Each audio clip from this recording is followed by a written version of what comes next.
ক্লাসে তোমাদের সকলকে স্বাগত জানাচ্ছি। সবাইকে শুভেচ্ছা ও সালাম। আসসালামু আলাইকুম। তো আমার লক্ষ্মী ছোট ভাই বোনেরা, তোমরা সবাই কেমন আছো? তো আমি জানি তোমরা অনেক ভালো আছো এবং হয়তো আমাকে অনেকে মিস করছো, কারণ আমরা মাঝখানে 3-4 দিন ক্লাস নেই নাই। তো একটু আমাকে জানাও কে কোথায় থেকে আজকের ক্লাসটা করতেছো, কে কোথায় থেকে আমাকে দেখতেছো এবং তোমরা কে কেমন আছো, ঠিক আছে? আর অবশ্যই তোমরা ক্লাসটা শেয়ার করে দাও তোমাদের ওয়ালে, তাহলে তোমাদের অনেক বন্ধুরাও কিন্তু আজকের ক্লাসে জয়েন করতে পারবে। আর হ্যাঁ, কুপিয়ে মেনশন করো তোমার বন্ধুদের, ঠিক আছে? তাহলে বন্ধুরা সহ মজা করে আজকের ক্লাসটা তোমরা করতে পারবে। আর আজকের আলোচনার বিষয় আমরা নির্ধারণ করেছি হচ্ছে তোমাদের ভয়ের একটা জায়গা, সেটা হচ্ছে জ্যামিতিক আলোক বিজ্ঞান। দেখি আমরা আজকে জ্যামিতিক আলোক বিজ্ঞান অধ্যায়টিকে কুপিয়ে ভাঁজ করে দিতে পারি কিনা।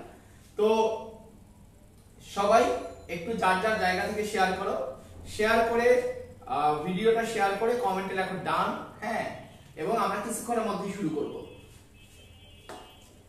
এই জায়গায় প্রত্যেককে ক্লাসটা শেয়ার করে কমেন্টে লেখো ডান, এবং অবশ্যই তোমরা সবাই 5 জন করে বন্ধুকে কমেন্টে মেনশন করো।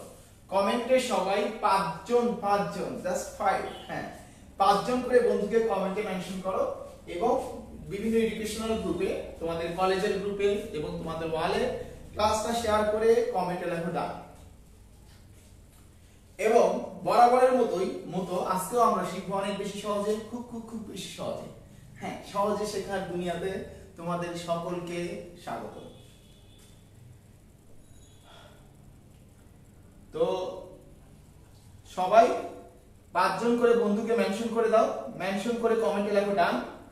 এবং ক্লাসের শুরুতে জ্যামিতিক আলোক বিজ্ঞানের কোনো স্পেসিফিক টপিক নিয়ে তোমার যদি জানার আগ্রহ থাকে সেটাও লিখে দিতে পারো কমেন্ট বক্সে। আমি চেষ্টা করব তোমাদের সকল অজানা টপিকগুলো নিয়ে কথা বলতে, তোমাদের সকল প্রবলেমে থাকা টপিকগুলো নিয়ে কথা বলতে। এবং আমরা যে টপিক পড়বো ইনশাআল্লাহ একই সাথে ভর্তি পরীক্ষার প্রিপারেশনটা আমরা এট এ টাইম নেব। তার মানে এইচএসসি নিয়েও কথা বলবো, অ্যাডমিশন টেস্ট নিয়েও কথা বলবো ইনশাআল্লাহ।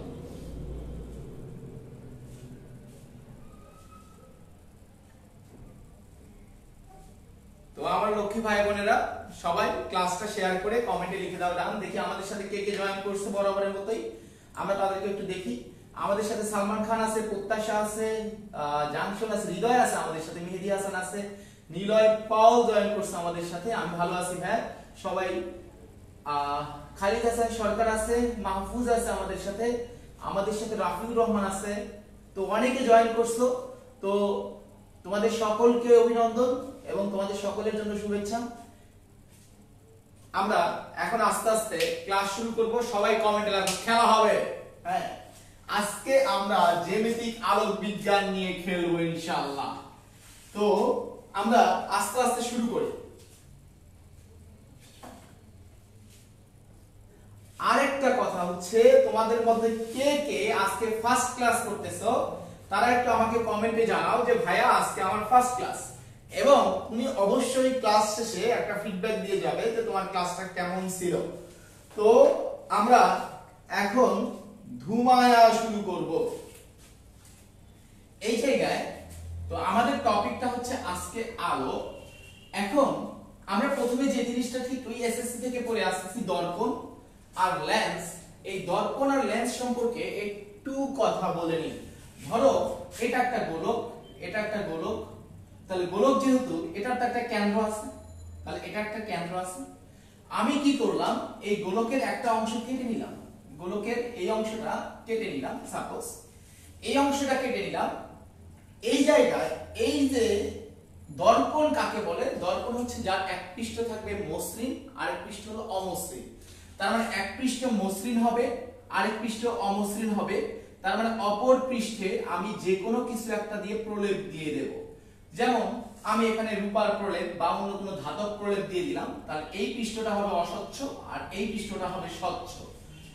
এখন তখন কি হবে, আমার এই পাশ থেকে যদি খেয়াল করো, তাহলে এইটা ছিল আমাদের এই গোলকের কেন্দ্র, dot dot dot dot dot dot, এটা হচ্ছে আমাদের ইনফিনিটি। তুমি খেয়াল করো যে আমার যদি দর্পণের ক্ষেত্রে কি হয়, আমি এপাশ থেকে ধরে একটা বস্তু আছে, এখান থেকে যদি আলো আসে, ওই পাশটা যেহেতু অসচ্ছল তাহলে সেটা ভেদ করে চলে যেতে পারে না, আগের মাধ্যমে ফিরে আসে। তাহলে এই যে পুনরায় আগের মাধ্যমে ফিরে আসা, তোমরা সবাই জানো পিচ্চিকালের পড়া, এই ঘটনার নাম হচ্ছে প্রতিফলন। আর এই জায়গায় যদি ব্যাপারটা এরকম হইতো, এটা যদি স্বচ্ছ মাধ্যম হইতো, খেয়াল করো যে আমি কোনো পাশেই প্রলেপ দেই নাই, এ পাশেও স্বচ্ছ এ পাশেও স্বচ্ছ, তখন কিন্তু আলোটা ভেদ করে অন্য মাধ্যমে চলে যেত। তাহলে এই যে ভেদ করে যখন অন্য মাধ্যমে চলে যায় তার নাম হয় প্রতিসরণ। তার মানে দর্পণে যে ঘটনা ঘটে সেটাতে এখানে হয় আমাদের হলো প্রতিফলন, প্রতিফলন, আর লেন্সে যে ঘটনা ঘটে তাকে আমরা বলি হলো প্রতিসরণ। তাহলে এখানে হবে প্রতিসরণ।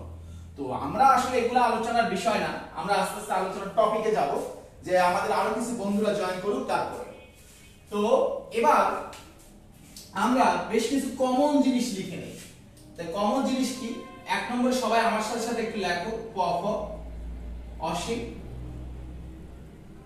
বকে, বকে। এই জায়গায় আমি আর এখানে বকে মানে হচ্ছে লেন্সের ক্ষেত্রে বকে মানে আলোক কেন্দ্র। এই জায়গায় তুমি আরেকটা জিনিস মনে রাখবে, প্রধান অক্ষের সমান্তরাল, প্রধান অক্ষের সমান্তরাল, এটা যে কাজটা হবে সেটা হচ্ছে প্রধান ফোকাস।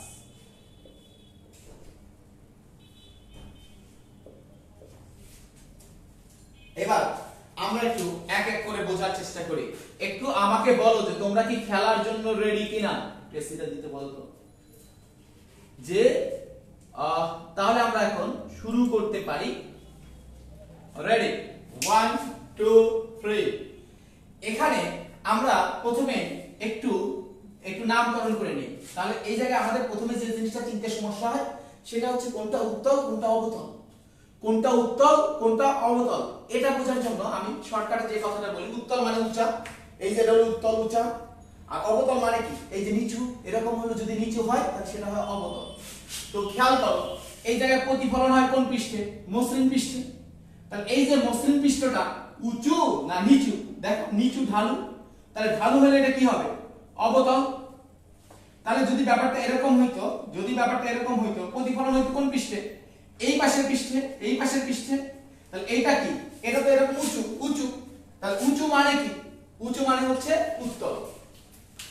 তাহলে আমাদের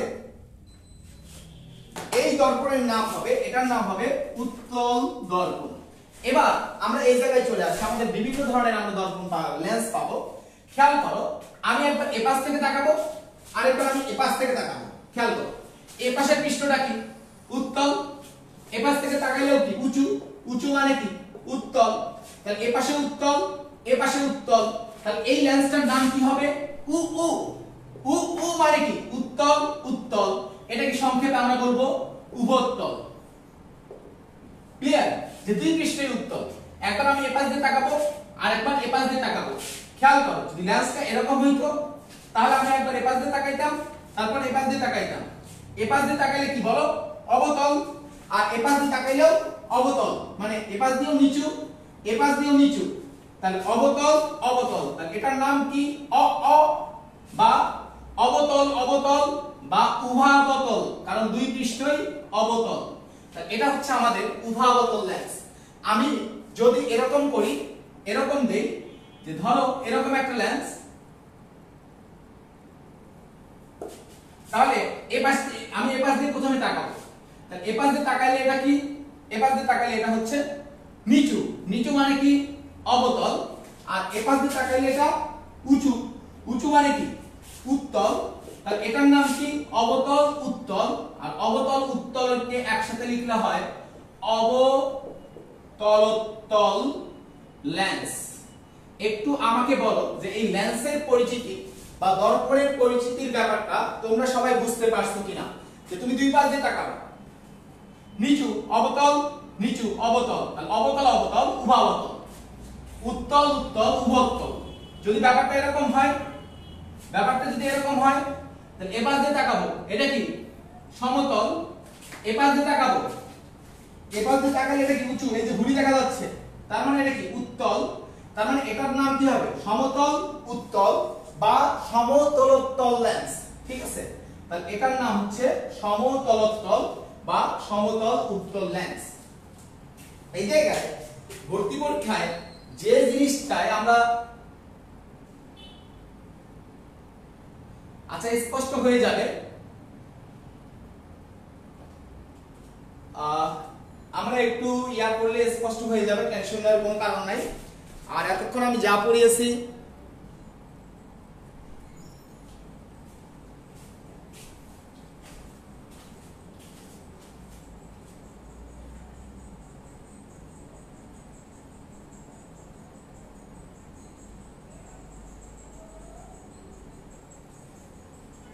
তাহলে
তো সরি একটু ইয়া হওয়ার জন্য, এখন ঠিক হয়ে যাবে আস্তে আস্তে। তো খেয়াল করো, আমরা তাহলে এই জিনিসটা বুঝতে পারছি। আমরা এবার একটু নামকরণ করে নিই। তো এবার দেখো, আমরা তো জানি এটা হলো গোলক। এই গোলক যে দর্পণের মানে এই দর্পণটা যে গোলকের কেন্দ্র ছিল তার নাম আমরা দিছিলাম হলো বক্রতার কেন্দ্র। সেই বক্রতার কেন্দ্রকে আমরা প্রকাশ করি হলো সি দ্বারা, এবং বক্রতার কেন্দ্র আর এটা হচ্ছে মেরুবিন্দু।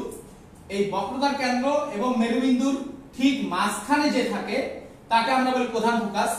প্রধান ফোকাসকে আমরা প্রকাশ করতেছিল এফ দ্বারা। তার মানে প্রধান ফোকাস অবশ্যই বক্রতার কেন্দ্র এবং মেরুবিন্দুর মাঝখানে অবস্থিত হবে। তো এই জায়গায় এই যে প্রধান ফোকাস, একটা জিনিস মনে রাখবে, সকল দূরত্ব মেরুবিন্দু থেকে হিসাব করতে হয়। একটু ভালো করে মাথায় রাখো, সকল দূরত্ব মেরুবিন্দু থেকে হিসাব করতে হয়। তাহলে এই যে প্রধান ফোকাস থেকে মেরুবিন্দু পর্যন্ত যে দূরত্ব তার নাম কি? ফোকাস দূরত্ব। এটাকে আমরা প্রকাশ করি হচ্ছে এফ দ্বারা। তার মানে এই বিন্দুটা এখান থেকে কত দূরত্বে আছে? এফ দূরত্বে আছে, বা ফোকাস দূরত্ব পরিমাণ দূরত্বে আছে। তো এটা যদি এফ হয়, আমি জানি এই দুইটা বিন্দুর মধ্যবিন্দু হচ্ছে এইটা, তাহলে এইটুকু এফ হলে এইটুকু কি হবে? এফ। তাহলে পুরোটুকু কত হবে? 2f। তাহলে বক্রতার কেন্দ্রে থাকা মানে 2f দূরত্বে থাকা। এবার তুমি আরেকটা জিনিস বুঝো, তাহলে এই যে এখান থেকে মাঝে কোনো জায়গায় থাকা মানে কি? এটাকে আমরা বলতে পারবো 2f এর বাইরে, তাই না? এটা হচ্ছে আমাদের 2f এর বাইরে। আর এটা হলো আমাদের, আমি তো ইনফিনিটি আসলে অনেক দূরে, আমি এই জায়গায় একটা ইনফিনিটি দেখাচ্ছি। তো এবার আমরা আরেকটু দুষ্টুমি করতে চাই। আরেকটু দুষ্টুমি হচ্ছে, আমি একটু নাম্বার দিয়ে দিতে চাই। দেখো, আমি যদি নম্বর দেই, এই অবস্থানটা হচ্ছে 1, খেয়াল করো, এই অবস্থানটা 1, এই যে মাঝের অবস্থান 2, এটা বক্রতার কেন্দ্র হলো 3, এই যে এটা হলো 4, প্রধান ফোকাস 5, মাঝখানের অবস্থান 6 এবং এটা হচ্ছে 0। হ্যাঁ, আমরা ফার্স্টে তোমরা যে প্রবলেমটা সবচেয়ে বেশি ফেস করো, যে কোথায় বস্তু রাখলে কোথায় প্রতিবিম্ব তৈরি হয়। হ্যাঁ, কোথায় বস্তু রাখলে কোথায় প্রতিবিম্ব তৈরি হয়, প্রতিবিম্বটা বড় হবে না ছোট হবে, হ্যাঁ, তারপরে হচ্ছে বাস্তব হবে না অবাস্তব হবে, এই জায়গাগুলোতে আমরা প্রবলেম ফেস করি। তো আসো আমরা এই প্রবলেমটা একটু সলভ করার চেষ্টা করি। কিছুই থাকবে না, তুমি শুধু আমরা বেশ কিছু ক্ষেত্র লিখে ফেলি এর মধ্যে। দেখো, এই জায়গায় বস্তুর অবস্থান, এই জায়গায় আমরা যেটা দেব প্রতিবিম্বের অবস্থান,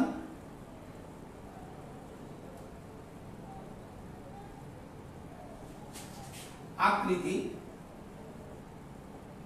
প্রকৃতি, বিবর্ধন। আরেকটা জিনিস মনে রাখবে, বিবর্ধন সমান হচ্ছে, বিবর্ধন এটাকে আমরা বলি প্রতিবিম্ব ডিভাইডেড বাই বস্তু, প্রতিবিম্ব ডিভাইডেড বাই বস্তু। এখন প্রতিবিম্ব ডিভাইডেড বাই বস্তু বলতে আমরা আসলে কি বুঝি? বিবর্ধন বলতে বুঝি এখানে প্রতিবিম্বের যে ক্রাইটেরিয়া নিবা বস্তুরও ঠিক সেম ক্রাইটেরিয়া নিতে হবে। ব্যাপারটা কেমন? তুমি যদি প্রতিবিম্বের উচ্চতা নাও তাহলে নিচে নিতে হবে বস্তুর উচ্চতা, তুমি যদি প্রতিবিম্বের দূরত্ব নাও তাহলে নিচে নিতে হবে বস্তুর দূরত্ব, তুমি যদি প্রতিবিম্বের দৈর্ঘ্য নাও তাহলে নিচে নিতে হবে বস্তুর দৈর্ঘ্য। তার মানে সেম ক্রাইটেরিয়া। বিবর্ধন সমান কি? প্রতিবিম্ব ডিভাইডেড বাই বস্তু, প্রতিবিম্বের যে ক্রাইটেরিয়া বস্তুরও সেই ক্রাইটেরিয়া। তো আসো এবার আমরা একটু বোঝার চেষ্টা করি। একটা জিনিস মনে রাখবে, যে এখানে পফ অসীম, খেয়াল করো, পফ অসীম, এটা একটু ভালো করে মাথায় রাখো, পফ অসীম।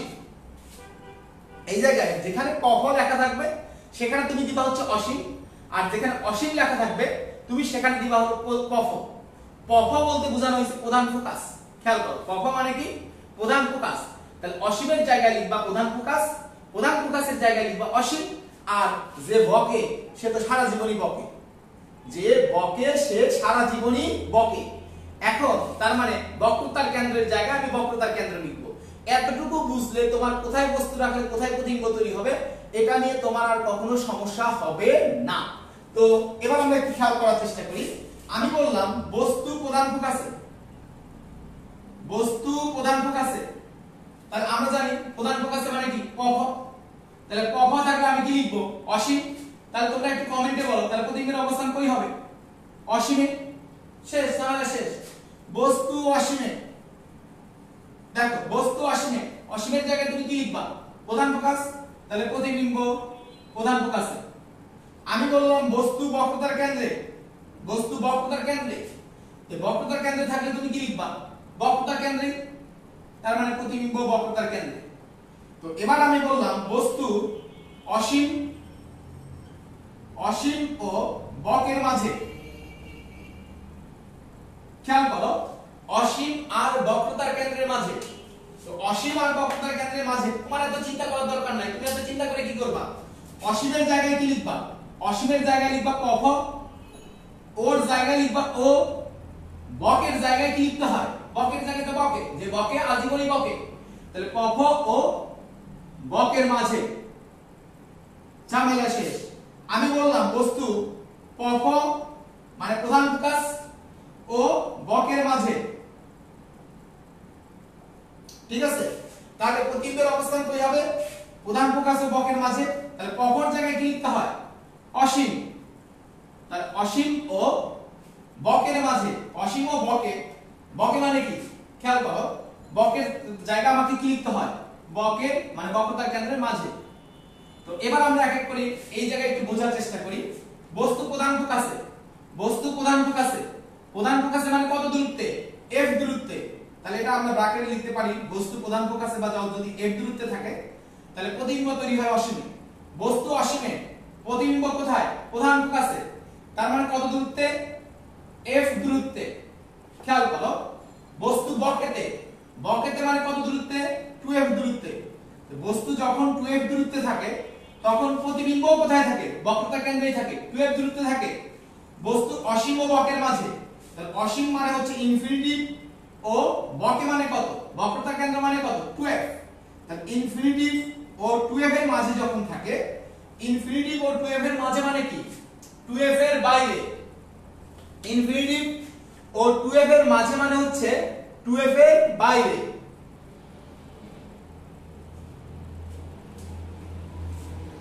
খেয়াল করো, তাহলে 2f এর বাইরে থাকলে কোথায় হবে? পফ ও বকের মাঝে। প্রধান ফোকাস, প্রধান ফোকাস মানে কত দূরত্ব? f ও বকে, বকে মানে কি? 2f। তাহলে প্রতিবিম্ব পাওয়া যাবে f ও 2f এর মাঝে। তো এভাবে কিন্তু আমরা যে কোনো ভাবে এই জায়গায় শুধু পপর জায়গায় অসীম লিখবো, অসীমের জায়গায় বকে লিখবো, তাহলে যে কোনো প্রবলেম সলভ করতে পারবো। একটু যারা বুঝতে পারছো তারা লেখো কোপায়া দিছি। তো সবাই ধরতে পারছো কিনা কনসেপ্টটা, এটা আমাকে একটু জানাও এবং তোমাদের ব্যাপারটা কেমন লাগছে। শুধু পপর জায়গায় লিখবো অসীম আর বকের জায়গায় লিখবো বকে। তো এবার আমরা যে জিনিসটা খেলবো, দেখো যে জিনিসটা নিয়ে চিন্তা করব সেটা হচ্ছে আমরা এই জিনিসটা না জানলেও আরেকটা সিস্টেম অ্যাপ্লাই করে আমরা প্রতিবিম্বের অবস্থান বের করতে পারি। তো সেই সিস্টেমটা এটা একটু খেয়াল করি। প্রতিবিম্বের অবস্থান v = 6 minus 1। দেখো প্রতিবিম্বের অবস্থান v = 6 minus n। n মানে বস্তুর অবস্থান। আচ্ছা 6 মাইনাস বস্তুর অবস্থান দেই, বস্তুর অবস্থান। তো প্রতিবিম্বের অবস্থান হচ্ছে এভাবেও তুমি চিন্তা করতে পারো, এটা একটা টেকনিক, v = 6 মাইনাস বস্তুর অবস্থান। তো আমি বললাম প্রতিবিম্ব আছে ধরো এখানে, এখানে মানে কোথায় আছে 2f এর বাইরে আছে। তা 2 নম্বর অবস্থানে যদি বস্তু থাকে তাহলে প্রতিবিম্ব হবে, এই ক্ষেত্রে প্রতিবিম্ব হবে 6 - 2, তার মানে 4 নম্বর স্থানে। 4 নম্বর স্থান মানে কোথায়, এখানে। তাহলে এখানে মানে কার কার মাঝে 2f ও f এর মাঝে প্রতিবিম্ব তৈরি হবে, ঝামেলা শেষ। তো ধরো বস্তু আছে কোথায়, বস্তু আছে এখানে 5 নম্বর স্থানে, এখানে বস্তু আছে 5 নম্বর স্থানে মানে কোথায় প্রধান ফোকাসে। প্রধান ফোকাসে যদি বস্তু থাকে তাহলে প্রতিবিম্ব কই হবে 6 মাইনাস বস্তুর স্থান। তো 6 - 5 = কত 1, তার মানে প্রতিবিম্ব পাওয়া যাবে 1 নম্বর অবস্থায়। ক্লিয়ার? তার মানে অসীমে প্রতিবিম্ব পাওয়া যাবে। ধরো বস্তু আছে কোথায়, বস্তু আছে হচ্ছে এখানে, এখানে মানে কয় নম্বরের স্থানে 6 নম্বরের স্থানে। এখানে মানে কার কার মাঝে প্রধান ফোকাস ও মেরুর মাঝে।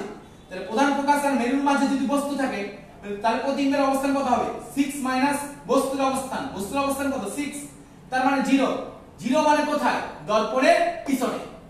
তাহলে আমরা দেখলাম শুধুমাত্র প্রধান ফোকাস আর মেরুর মাঝে যখন বস্তু থাকে তখন প্রতিবিম্ব পাওয়া যায় দর্পণের পিছনে, আর এটা ছাড়া বাকি সকল ক্ষেত্রে প্রতিবিম্ব পাওয়া যায় দর্পণের সামনে। এটা অবতল দর্পণের জন্য। একটু আমাকে বলো এই জিনিসটাও তুমি বুঝতে পারছো কিনা। তাহলে আমরা কিন্তু প্রতিবিম্বের অবস্থান সম্পর্কে একদম ক্লিয়ার আইডিয়া পেয়ে গেলাম যে যখন প্রধান ফোকাস আর মেরুর মাঝে বস্তু থাকে তখনই প্রতিবিম্ব পাওয়া যায় দর্পণের বাইরে, আর অন্য সকল ক্ষেত্রেই দর্পণের সামনে।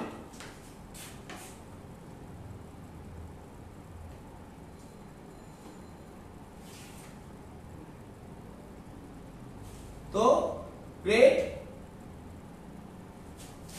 এবার আমরা আকৃতি নিয়ে একটু কথা বলবো, বড় না ছোট। ভাই খেয়াল করো না, খেয়াল করো না, একটু আমার দিকে তাকাও। প্রধান ফোকাস, প্রধান ফোকাস বিন্দুটা কি বড় না ছোট? ছোট, জাস্ট একটা বিন্দু। কেমন ছোট? অনেক ছোট। আবার খেয়াল করো না, অসীম, অসীম মানে কি ছোট না বড়? অসীম, অসীম ছোট না বড়? বড়। কেমন বড়? অনেক বড়। আর বকে, বকে মানে কি বকে, তার মানে এর কোনো চেঞ্জ নাই, আগের সমান। তাহলে দেখো আমরা প্রতিবিম্বের অবস্থানটা কিভাবে ফেলে দিই, মানে প্রতিবিম্বের আকৃতিটা কিভাবে আমরা বলে দিতে পারি। বস্তু প্রধান ফোকাসে, তো আমি বের করতেছি হলো প্রতিবিম্বের আকৃতি। তাহলে আমাকে দেখতে হবে প্রতিবিম্ব কোথায়, প্রতিবিম্ব কোথায়। দেখো প্রতিবিম্ব কোথায়? অসীমে। অসীম জায়গাটা কি ছোট না বড়? বড়। কেমন বড়? অনেক বড়। তাহলে প্রতিবিম্ব কেমন হবে? অনেক বড় হবে। এখন অনেক বড়র ফিজিক্সের একটা কেতাবি নাম আছে, জানো? কেতাবি নাম, সেই নামটা কি? অত্যন্ত বিবর্ধিত। অনেক বড়কে আমরা কি বলি? অত্যন্ত বিবর্ধিত। তাহলে এখানে প্রতিবিম্ব হবে অত্যন্ত বিবর্ধিত। এবার বস্তু কোথায়? অসীমে। তো আমি প্রতিবিম্বের আকৃতি বের করতেছি, তাহলে প্রতিবিম্ব কোথায়? প্রধান ফোকাসে। প্রধান ফোকাস কি বড় না ছোট? ছোট। কেমন ছোট? জাস্ট একটা বিন্দু, তার মানে অনেক ছোট। তাহলে আকৃতি কেমন হবে? অনেক ছোট হবে। এখন অনেক ছোট মানে কি? অত্যন্ত খর্বিত। এটা হলো কেতাবি ভাষা। বস্তু বক্রতার কেন্দ্রে, তাহলে বস্তু যদি বক্রতার কেন্দ্রে হয় প্রতিবিম্ব কই হবে? বক্রতার কেন্দ্রেই হবে। তো বক্রতার কেন্দ্রে হবে, এটার তো কোনো চেঞ্জ হয় না, তার মানে আকৃতি কেমন হবে? আগের সমান হবে, আগের সমান। দেখো বস্তু যদি অসীম আর 2f এর মাঝে থাকে, মানে অসীম আর বক্রতার কেন্দ্রের মাঝে থাকে, তখন প্রতিবিম্ব পাওয়া যায় প্রধান ফোকাস ও বক্রতার কেন্দ্রের মাঝে। প্রধান ফোকাসে হলে কি হইতো? অত্যন্ত ছোট হইতো, কিন্তু এটা তো একদম প্রধান ফোকাসে না, মাঝখানে। তাহলে তখন আমরা শুধুমাত্র বলবো ছোট, আর ফিজিক্সের ভাষায় সেটাকে আমরা বলি খর্বিত, তাই না? তো এবার আমরা আকৃতিকে বুঝলাম। প্রকৃতি, প্রকৃতি মানে হলো বাস্তব না অবাস্তব? আমি কি আমার ভাষায় বলবো না বইয়ের ভাষায় বলবো, এটা আমাকে একটু কমেন্টে জানাও। এই বাস্তব অবাস্তবের ব্যাপারটা আমি কি আমার ভাষায় বলবো না বইয়ের ভাষায় বলবো, এটা একটু কমেন্টে জানাও। তো আমি তার আগে বিম্বের একটু সংজ্ঞা দেই। বিম্ব, বিম্বের সংজ্ঞাটা হচ্ছে আমার ভাষায় মিলনে যা পাওয়া যায়। মিলনে যা পাওয়া যায়, মিলন হবে কত দিনে, হ্যাঁ এই যে মিলনে যা পাওয়া যায়। তো মিলনে যা পাওয়া যায় তাকেই বিম্ব বলা হয়। তো বিম্ব হলো দুই প্রকার, একটা হচ্ছে বাস্তব, আরেকটা হলো অবাস্তব। খেয়াল করো, তাহলে বাস্তব বিম্ব কি? প্রকৃত মিলনে, রিয়েল মিলনে যে বিম্ব পাওয়া যায়, প্রকৃত মিলন, তাহলে এটা এখানে হবে প্রকৃত মিলন। গ্রেট। আর অবাস্তব বিম্ব, এটা কই মিলন হইব জানোস? স্বপ্নে মিলন হইব, স্বপ্নে। তাহলে এটা হলো স্বপ্নে মিলন। তো খেয়াল করো, আমাদের শুধুমাত্র আমি দর্পণের কথা চিন্তা করি, দর্পণ। তো দর্পণে কি ঘটনা ঘটে? প্রতিফলন ঘটে। দর্পণে ঘটে প্রতিফলন। তাহলে প্রতিফলন মানে এপাশ থেকে একটা রশ্মি যাবে, এটা হলো আপাতিত রশ্মি, প্রতিফলিত হয়ে কি এপাশে চলে যাবে না এপাশে ফিরে আসবে? অবশ্যই এপাশে ফিরে আসবে। তো যত রশ্মি আছে সবগুলা কিন্তু প্রতিফলিত হয়ে এপাশে ফিরে আসবে। তার মানে সকল প্রতিফলিত রশ্মি এই পাশে ফিরে আসতেছে। তাহলে প্রকৃত মিলন হইতে গেলে আমার এই জায়গায় এই পাশেই মিলিত হইতে হবে। এই পাশে তো কোনো প্রতিফলিত রশ্মি নাই, এই পাশে আবার কোনো প্রতিফলিত রশ্মি নাই, তাহলে এই পাশে কখনো প্রকৃত মিলন হতে পারে না। তাহলে আমরা যদি এই পাশে কখনো বিম্ব দেখি, তাহলে ওইটা কোন মিলনের সৃষ্টি হয়েছে? স্বপ্নে মিলনের সৃষ্টি হয়েছে। তার মানে এই পাশে বিম্ব দেখলে হবে অবাস্তব প্রতিবিম্ব, আর এই পাশে যদি বিম্ব দেখি তাহলে এটা হবে বাস্তব প্রতিবিম্ব। কারণ প্রতিফলিত বা প্রতিসরিত রশ্মির প্রকৃত মিলনে যে বিম্ব গঠিত হয় তার নাম হলো বাস্তব, আর স্বপ্নে মিলনে যে বিম্ব গঠিত হয় তার নাম হলো অবাস্তব। তাহলে আমরা দেখতেছি সকল প্রতিফলিত রশ্মি এই পাশে আসতেছে, তাহলে এই পাশে যদি বিম্ব গঠিত হয় তাহলে হবে বাস্তব, আর এই পাশে যদি বিম্ব গঠিত হয় তাহলে হবে অবাস্তব। এই জায়গায় তুমি তাহলে দেখো যে শুধুমাত্র এই 6 নম্বর অবস্থান ছাড়া, এই 6 নম্বর অবস্থানে বস্তু রাখলে প্রতিবিম্বের অবস্থান হচ্ছে পিছনে, আর তাছাড়া এই 1 থেকে 5 যেখানেই বস্তু রাখি না কেন সকল ক্ষেত্রে প্রতিবিম্বের অবস্থান কিন্তু আমরা এই পাশেই পাইছি। তার মানে এই সকল ক্ষেত্রের বিম্বটাই কি ছিল? বাস্তব। আর শুধুমাত্র এই যে প্রধান ফোকাস আর মেরুর মাঝে যখন বস্তু রাখছি তখন প্রতিবিম্বের অবস্থান চলে গেছে পিছনে। তার মানে 6 নম্বর স্থানে যখন আমি বস্তু রাখবো তখন প্রতিবিম্ব হবে অবাস্তব।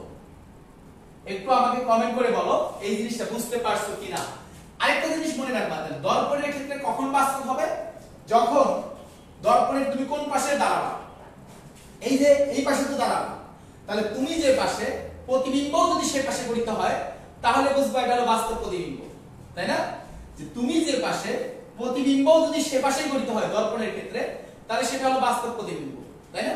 কিন্তু লেন্সের ক্ষেত্রে ঘটনাটা কি ঘটবে? লেন্সের ক্ষেত্রে দেখো ঘটনাটা কি ঘটে। এটা হচ্ছে তোমার আপাতিত রশ্মি, লেন্সে এখানে হাজারো আপাতিত রশ্মি নাও, লেন্সে কি প্রতিফলন হবে না প্রতিসরণ হবে?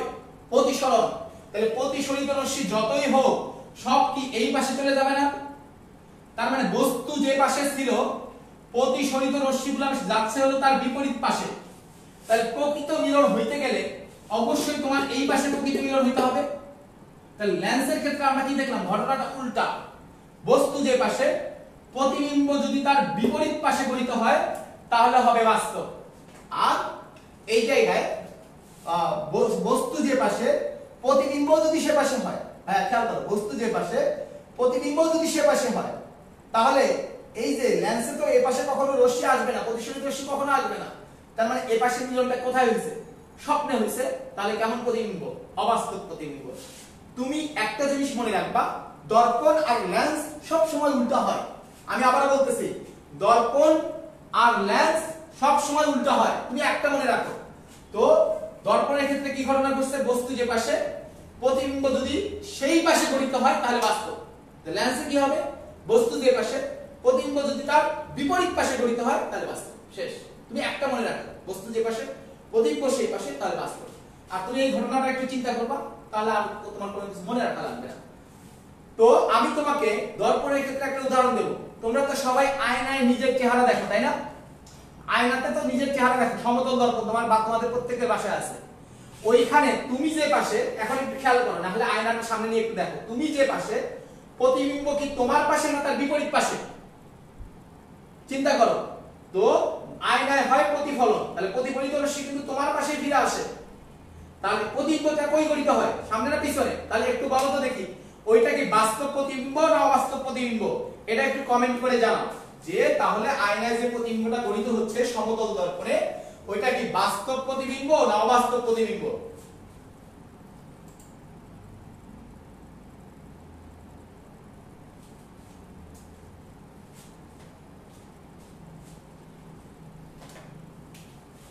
তো আমরা সবাই এই টপিকটা আশা করি সবাই বুঝতে পারছি। বাস্তব অবাস্তবের এই জিনিসটা আমরা সবাই বুঝছি। আমরা এখন ফার্দার সামনের দিকে আগাবো। এবং আমি যখন কথা বলতেছিলাম তখন একটা সিম্পল কথা বলছি, সকল কিছু মেরু থেকে হিসাব করতে হবে, সকল দূরত্ব মেরুবিন্দু থেকে হিসাব করতে হবে। দেখো, সকল দূরত্ব মেরুবিন্দু থেকে হিসাব করতে হবে। Wow, what a fantastic crowd!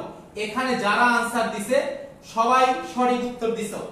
এবার এখানে সবাইকে অভিনন্দন। আমি একটু প্রতিবিম্ব আঁকা শিখাই, প্রধান অক্ষের সমান্তরাল পফ।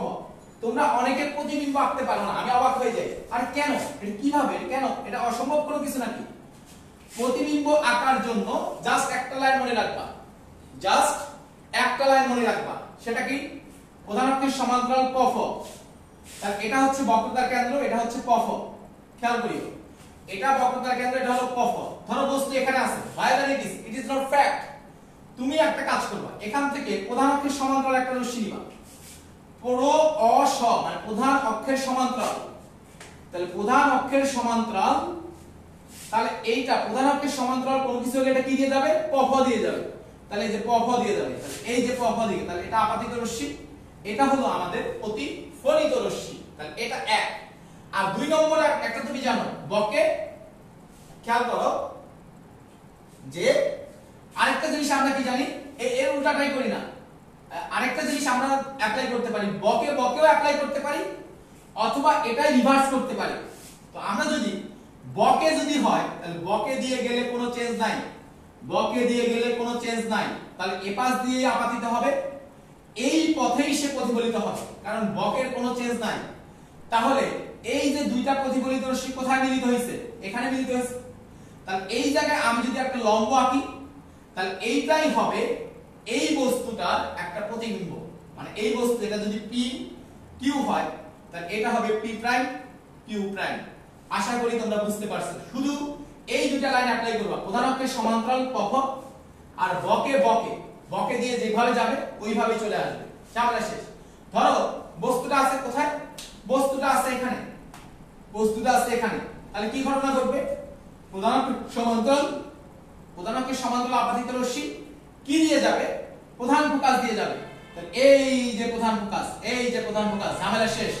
আরেকটা অ্যাপ্লাই কি, তো বকে এটা তোমার জন্য দেখানো একটু টাফ হয়ে যাচ্ছে, তাহলে তুমি কি করো, এটাই উল্টে দাও।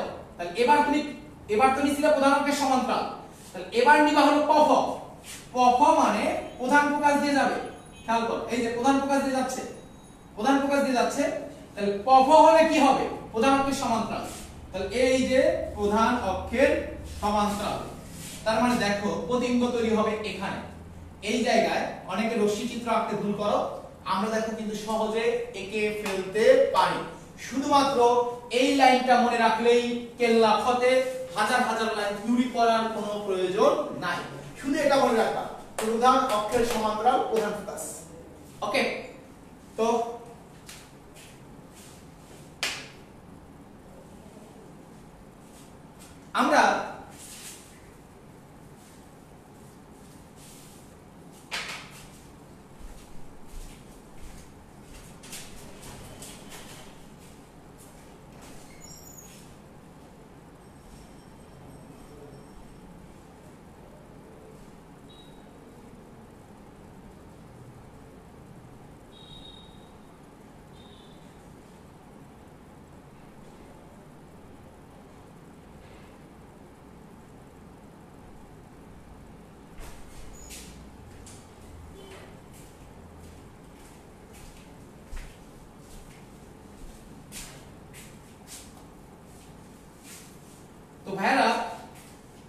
এবার আমরা গুরুত্বপূর্ণ একটা জিনিস শিখব, 1/u যোগ 1/v ইকুয়াল টু 1/f।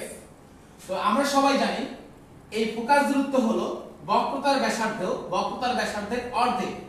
তার r/2 কে এটা উল্টায় গেলে কি হয়ে যাবে, 2/r। আর ক্ষমতার ফোকাস দূরত্বের বিপরীত রাশিকে বলি ক্ষমতা। তো সেক্ষেত্রে এই জায়গায় একটা জিনিস মনে রাখতে হবে, ফোকাস দূরত্ব অবশ্যই মিটারে নিতে হবে, তাহলে এই ছিল আমাদের ফর্মুলাগুলা। তো এই জায়গায় চিহ্ন প্রথাটা খুব বেশি ইম্পর্টেন্ট। আর চিহ্ন প্রথা বোঝার জন্য তুমি জাস্ট একটা লাইন শিখবা, সেটা হচ্ছে অবতল দর্পণ। তো অবতল দর্পণ ধনাত্মক, এটা শুধু মনে রাখো, অবতল দর্পণ ধনাত্মক, নাথিং এলস, অবতল দর্পণ ধনাত্মক। তো অবতল দর্পণ আর লেন্স কি উল্টা, তাহলে এটার সাথে সাথে এটাও লিখে নিতে পারো, অবতল দর্পণের উল্টা হচ্ছে উত্তল লেন্স। খেয়াল করো, অবতল দর্পণের উল্টা হচ্ছে উত্তল লেন্স, তাহলে এই দুটো ধনাত্মক। এবার আমি এই যখনই আলোর অঙ্ক করব, সবাই একটু মনোযোগ দিয়ে শোনো, আলোর অঙ্ক করতে গেলে শুধু মান বসালেই হবে না, সাথে সাথে চিহ্ন বসাতেও হবে। আলোর অঙ্ক করতে গেলে শুধু মান বসালেই হবে না, সাথে সাথে চিহ্নও বসাইতে হবে। হ্যাঁ, এটা একটু লেখো। তাহলে আলোর অঙ্কে অবশ্যই শুধু মান বসালে হবে না, মান প্লাস চিহ্ন বসাতে হবে প্রতিটা রাশি, এটা মাথায় রাখবে। তো এই কথাটা দিয়ে আমি কার কার চিহ্ন পাবো, এই কথাটা দিয়ে আমরা চিহ্ন পাবো f এর, r এর, p এর। f, r আর p এর চিহ্ন পেয়ে গেছি। এখন u আর v আপাত সেন্সে মনে রাখো, u অলওয়েজ বাস্তব, মানে u অলওয়েজ বাস্তব, আর বাস্তব মানে হচ্ছে প্লাস। তবে এটা কিন্তু 100% সত্য নয়। আমরা যখন আলোক যন্ত্র করব তখন দেখব u ঋণাত্মক হতে পারে। এই ক্ষেত্রে তুমি একটু মাথায় নাও, লিখে নাও, প্রতিবিম্ব বস্তু হিসেবে ব্যবহৃত হলে u মাইনাস, এটা একটু লিখে রাখো, তাহলে সমস্যা হবে না। প্রতিবিম্ব বস্তু আকারে ব্যবহৃত হলে u হবে মাইনাস, আর নরমালি u অলওয়েজ প্লাস। এবার এটা কিন্তু সত্য না, আমি বলছি সবসময় সত্য না। আর v এটা যদি বাস্তব হয় তাহলে হবে প্লাস, আর অবাস্তব হলে তাহলে হবে মাইনাস। খেয়াল করো, বাস্তব হলে হবে প্লাস, আর অবাস্তব হলে কি হবে, মাইনাস। তো এবার আমরা বেশ কিছু প্রবলেম সলভ করব এবং খুবই সহজেই সলভ করব ইনশাআল্লাহ। তো আমরা যাই বসাই সবকিছু চিহ্ন বসাই দেব।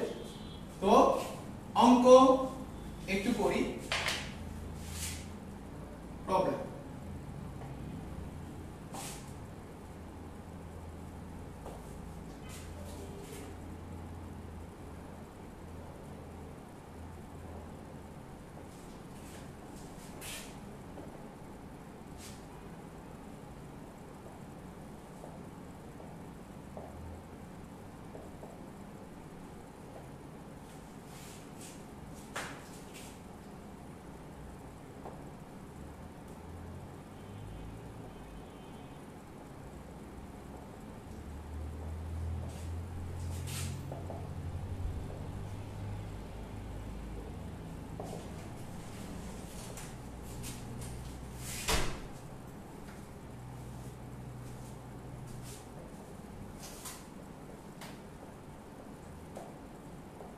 ভর্তি পরীক্ষায় অনেক সময় কিছু কাজ করে, যেই কাজটা হচ্ছে তোমাকে অহেতুক একটা ডাটা দিয়ে দিবে, ডাটা দিয়ে অঙ্ক করতে বলবে, কিন্তু এগুলা দেখে উত্তর বলা যায়।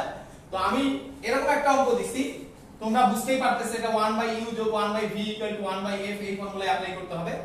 যে একটি অবতল দর্পণের ফোকাস দূরত্ব হলো 15 সেমি, দর্পণ থেকে 30 সেমি দূরে বস্তু থাকলে প্রতিবিম্বের অবস্থান ও প্রকৃতি এটা তোমাকে বের করতে বলছে। কিন্তু আমি এখানে কোনো ফর্মুলা অ্যাপ্লাই করব না, আমি এখানে একটা কনসেপ্ট অ্যাপ্লাই করব। একটু আগে আমরা যে কনসেপ্টগুলো শিখছি সেই কনসেপ্টগুলো ব্যবহার করব। তো কনসেপ্টটা কেমন, এখানে দেখো এই অবতল দর্পণের ফোকাস দূরত্ব 15 সেমি, তাহলে f হলো 15 সেমি, বুঝিও f হলো 15 সেমি, তাহলে বক্রতার ব্যাসার্ধ কত হবে, বকে কত হবে 30 সেমি। তাহলে বকে হলো 30 সেন্টিমিটার। তো বস্তু অবস্থান করতেছে কোথায়? 30 সেন্টিমিটার দূরে। বুঝিও, বস্তু অবস্থান করতেছে কোথায়? 30 সেন্টিমিটার দূরে। তাহলে 30 সেন্টিমিটার দূরে মানে কোথায়? তাহলে বকেতে। তাহলে বকে হলে আমাদের আকৃতি কেমন হয়, মানে অবস্থান কোথায় হয়? বকেতেই হয়। তাহলে অবস্থান হবে 30 সেন্টিমিটার দূরে। হ্যাঁ, অবস্থান, প্রকৃতি, আরেকটা বের করতে বলছেন আকৃতি। তো আকৃতি এখানে একটি অবতল দর্পণের ফোকাস দূরত্ব 15 সেন্টিমিটার, দর্পণ হতে 30 সেন্টিমিটার দূরে, 2 মিটার দৈর্ঘ্যের বস্তু, 2 মিটার দৈর্ঘ্যের বস্তু। তো খেয়াল করো, আকৃতি আগে ছিল কয় মিটার? 2 মিটার। তাহলে বকেতে থাকলে কি কোনো চেঞ্জ হয়? তাহলে আকৃতিও কয় মিটার হবে? 2 মিটারই হবে। তাহলে আকৃতিও হবে 2 মিটার হবে। আর প্রকৃতি কি হবে? প্রকৃতি আমরা জানি হলো বাস্তব। তো এটা নিয়ে আমরা কথা বললাম। এটা বলার আরেকটা উদ্দেশ্য আছে। যখন এমসিকিউ তে আসবে এই ধরনের অঙ্ক, এটা বেসিক সেন্স অ্যাপ্লাই করেই করা যাবে। আমি ডাটাটা একটু চেঞ্জ করে দিই। ধরো এটা আছে 15 সেন্টিমিটার, আর এখানে 30 সেন্টিমিটার না দিয়ে তোমার দেয়া আছে হচ্ছে ধরো এটা 20 সেন্টিমিটার দেয়া আছে। তার মানে এটা 20 সেন্টিমিটার মানে কার কার মাঝে? ফোকাস দূরত্ব দেখো 20 সেন্টিমিটার মানে তাহলে f আর 2f এর মাঝে। তাহলে f আর 2f এর মাঝে যখন বস্তু থাকে তখন প্রতিবিম্ব কই পাওয়া যায়? 2f এর বাইরে। তার মানে অপশনে যে আনসারটায় 30 এর চাইতে বেশি উত্তর থাকবে সেটাই হবে আনসার। তো এভাবে এই সিস্টেমটা অ্যাপ্লাই করে তুমি অঙ্ক না করেও আনসার করতে পারবে ভর্তি পরীক্ষায় বা এইচএসসি এর এমসিকিউ এ। তো একটু আমাকে বলো যে এই লজিকটা তোমরা বুঝতে পারছো কিনা। তো আমরা আরেকটা প্রবলেম দেব, দেখো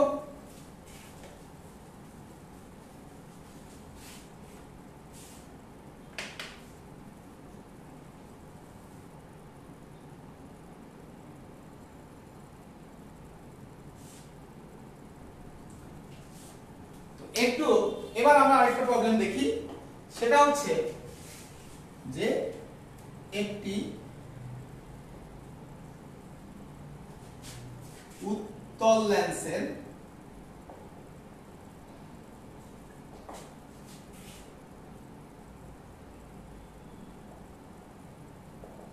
দূরত্ব 30 সেন্টিমিটার,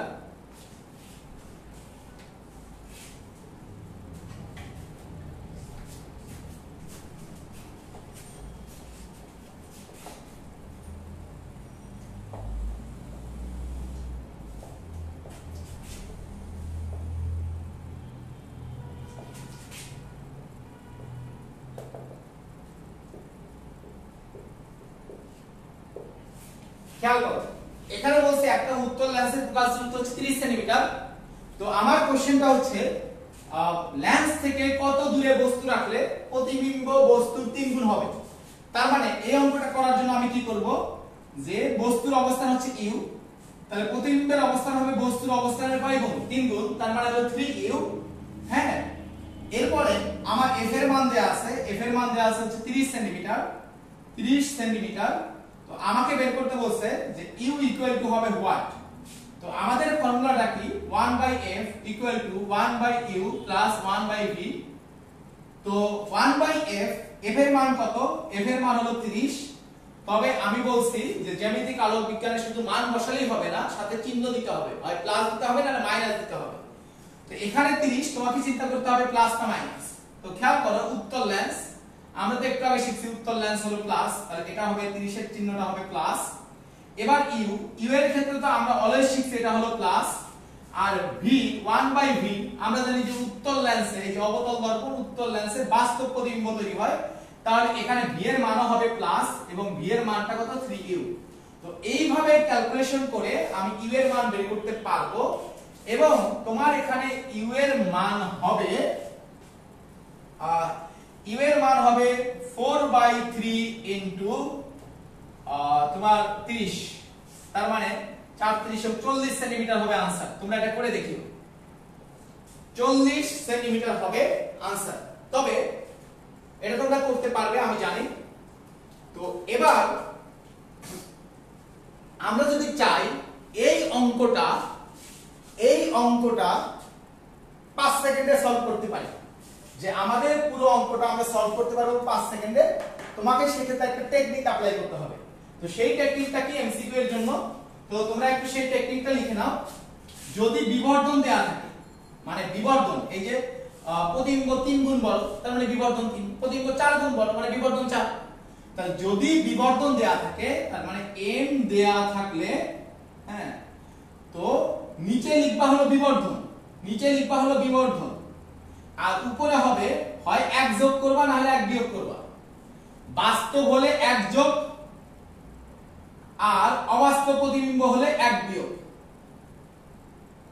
ঠিক আছে, ইনটু f।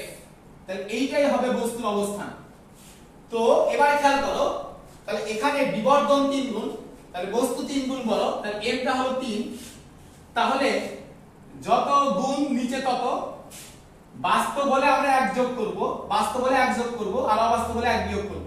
তাহলে যেহেতু এটা বাস্তব প্রতিবিম্ব তাহলে আমরা 1 যোগ করব, তার মানে কত 4 ইনটু f। f এর মান কত?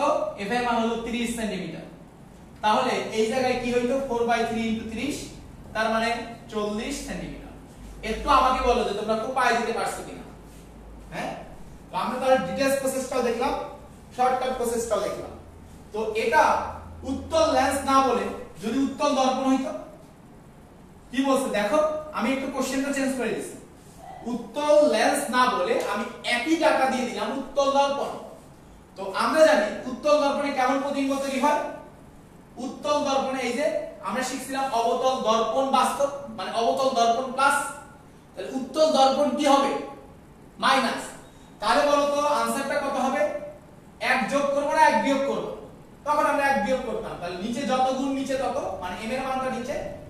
আর যেহেতু অবাস্তব, উত্তল দর্পণে অবাস্তব প্রতিবিম্ব, তাহলে হবে 1 বিয়োগ, তার মানে 3 থেকে 1 বিয়োগ করলে হয় 2 ইনটু f এর মান কত, ফোকাস দূরত্বের মান কত 30। তাহলে आंसर হইতো বস্তুর অবস্থান হইতো 20 সেন্টিমিটার দূরে। একটু আমাকে বলো যে কোপায় দিতে পারছো কিনা।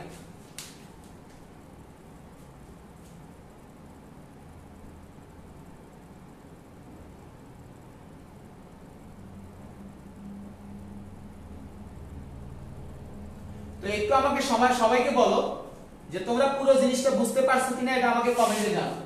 যে যখন উত্তল দর্পণ তখন তো অবাস্তব, তাহলে আমাদের নিচে কি m, মানে বিবর্ধন কত? বিবর্ধন মানে প্রতিবিম্ব কত গুণ, তাহলে প্রতিবিম্ব হইছে কয় গুণ? 3 গুণ। তাহলে এই কারণে নিচে হয়ে গেছে 3। আর আমরা বলছিলাম বাস্তব হলে আমি 1 যোগ করব, অবাস্তব হলে 1 বিয়োগ করব। তো যেহেতু উত্তল দর্পণ তাহলে অবাস্তব প্রতিবিম্ব, তাহলে আমি 1 বিয়োগ করব, তাহলে এটা হলো 2 ইনটু f। f হলো ফোকাস দূরত্ব 30 সেন্টিমিটার, তার মানে বস্তুর অবস্থান হবে 20 সেন্টিমিটার দূরে। তো আমাকে একটু বলো যে তোমরা বুঝাই দিতে পারছো কিনা আর এবং কেমন কোপ দিছো।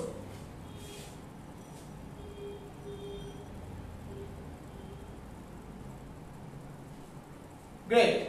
তো দেখো আমরা আসলে ফিজিক্সটাকে অহেতুক ভয় পাই। আমরা যদি একটু ফিজিক্স সহজভাবে চিন্তা করি তাহলে আমরা দেখব ফিজিক্স অনেক বেশি সহজ। তো তোমরা চাইলে কিন্তু প্রত্যেকটা টপিক এরকম সহজভাবে আমরা শিখতে পারি। তোমরা যদি মনে করো যে ভাইয়ের কাছে গেলে আমরা প্রত্যেকটা টপিক এভাবে সহজে শিখতে পারবো, সহজে জানতে পারবো, আমাদের এত লোড নিতে হবে না, তাহলে তোমরা চাইলে আমার প্রাইভেট ব্যাচগুলোতে জয়েন করতে পারো। প্রত্যেকটা ব্যাচই চলতেছে অনলাইনে। গ্রুপেই দেখবা যে হচ্ছে রিসেন্টলি আমি একটা পোস্ট করছি যে এখন আমার রানিং কি ব্যাচ চলতেছে। ইঞ্জিনিয়ারিং প্রাইভেট ব্যাচ চলতেছে যারা পরীক্ষার্থী, ফিজিক্স প্রাইভেট ব্যাচ চলতেছে, ম্যাথ প্রাইভেট ব্যাচ চলতেছে, আবার গণিতের কিছু স্পেশাল কোর্স চলতেছে যেমন ক্যালকুলাস কোর্স, মেকানিক্স কোর্স, ত্রিকোণমিতি কোর্স। আবার এইচএসসি ফার্স্ট ইয়ার এবং সেকেন্ড ইয়ারদের জন্য প্রথম পত্র দ্বিতীয় পত্রের আলাদা আলাদা রানিং ব্যাচ চলমান। তো তোমরা যদি কেউ ব্যাচগুলোতে জয়েন করতে চাও তাহলে আমার সাথে ক্লাসের পরে আমাকে নক দিতে পারো, অথবা কোনো প্রশ্ন থাকলে এখানেও আমাকে প্রশ্ন করতে পারো ব্যাচ সম্পর্কে। আর গ্রুপে একটা ডিটেইলস পোস্ট দেওয়া আছে রিসেন্ট, তোমরা সেই পোস্টটাও খেয়াল করতে পারো। তো আমরা এখন আরো কিছু মজার জিনিস নিয়ে আলোচনা করব। তাহলে এই টপিকটা আমরা বুঝতে পারছি। আমরা এবার চশমার অঙ্ক করব। চশমা, হ্যাঁ চশমা। তাহলে আমাদের এবারের টপিকটা হচ্ছে চশমা। চশমার ক্ষেত্রে তুমি একটা জিনিস মনে রাখবে যে যেখানকার বস্তু দেখতে হবে, যেখানকার বস্তু দেখতে হবে সেটি ইউ, হ্যাঁ সেটি হচ্ছে ইউ, বস্তুর দূরত্ব। আর চশমা ছাড়াই যেটি দেখে চশমা ছাড়াই যেটি ভালোভাবে দেখে সেটা হলো ভি, সেটি ভি, এবং ভি অলওয়েজ মাইনাস। একটা জিনিস মনে রাখবে, চশমার ক্ষেত্রে ভি অলওয়েজ মাইনাস, প্রতিবিম্বের দূরত্ব অলওয়েজ মাইনাস। সেটা কোনটা? চশমা ছাড়াই আমি যেটা দেখি। আর ইউ এর মানটা ফিক্সড, ইউ এর মানটা হবে হয় ইনফিনিটিভ অথবা স্পষ্ট দর্শনের ন্যূনতম দূরত্ব 25 সেন্টিমিটার। তো ইনফিনিটিভ অথবা 25 সেন্টিমিটার। ইনফিনিটিভ কখন? যখন আমি দূরের বস্তু দেখতে যাব, আর 25 সেন্টিমিটার কখন? যখন আমি কাছের বস্তু দেখতে যাব, কাছের বস্তু। তো খেয়াল করো, তাহলে ইনফিনিটিভ হবে যখন আমি দূরের বস্তু দেখতে যাব, আর 25 সেন্টিমিটার হবে যখন কাছের বস্তু দেখতে যাব। তো এই জায়গায় আরেকটা জিনিস তুমি মনে রাখবে, 1/ইনফিনিটিভ ইকুয়াল টু 0। এটা আমরা সবাই জানি, 1/ইনফিনিটিভ ইকুয়াল টু 0, এবং ভি এর মানটা কিন্তু অলওয়েজ মাইনাস হয়। তো আমরা একটা প্রবলেম নেই, যে ধরো একজন বৃদ্ধ লোক, আমাদের নানু দাদু টাইপের কেউ, যে এক ব্যক্তি একজন 40 সেন্টিমিটারের অধিক কাছের, 40 না, আমরা 50 সেন্টিমিটার লিখি, 50 সেন্টিমিটারের অধিক কাছের ও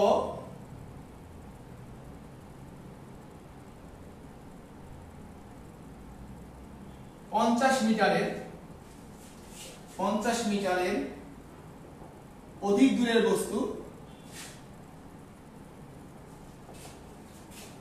বস্তু চশমা ছাড়া দেখতে পারে না।